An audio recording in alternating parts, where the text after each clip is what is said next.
people who come at music as purely recreational, and some people who come at it as emotional, you know. That's definitely me. And important, yeah, and important, you know. And listen, you know, some people are just baked this way. Like I'm baked this way. I think Dan is baked this way too. Maybe you guys, maybe 4 of you are baked this way. That I'm just the kind of guy, like I don't, like I have hobbies, okay? And I don't do any hobby to suck at it, okay? I know that I'm not a professional chef, for example, and I love cooking, all right? And I take lessons and I study with people. But I am always trying, like I will not phone it in. I don't have that ability. If I take tennis lessons, I will not be there half-hearted. I will be killing myself trying to at least get to a better level of suck. You know what I'm saying?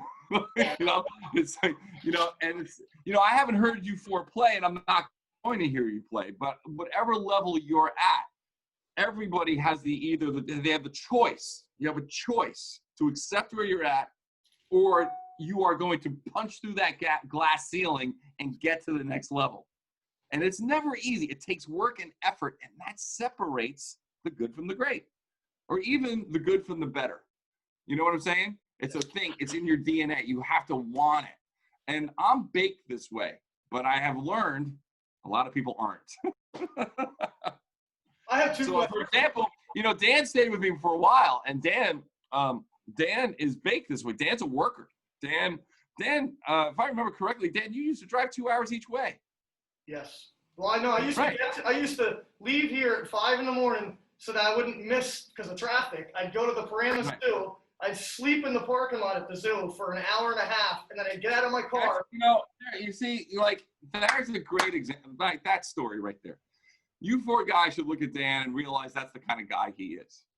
That gives you an idea of, like, when he pushes you, and I'm sure he pushes you, and he demands from you, and he wants more, and he wants more, and he says, and when he wants more, when Dan says, I want more, that's the biggest compliment Dan can give you.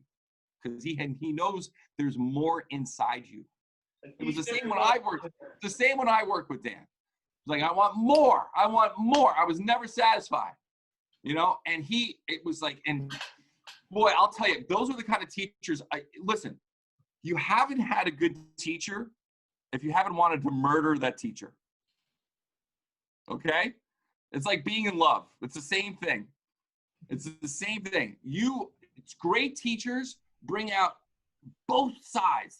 You love them, and oh God, you want to strangle them sometimes because they're never satisfied. They always want more, you know. And that's, you know, so when Dan is doing that with you, when he wants more, that's the biggest compliment, because the worst thing Dan could say was, okay, that's good enough. That would mean he gave up on you.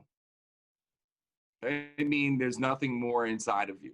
But if he goes more, that means he knows that you have something inside, and he's going to work alongside with you to get it. Those are the good teachers.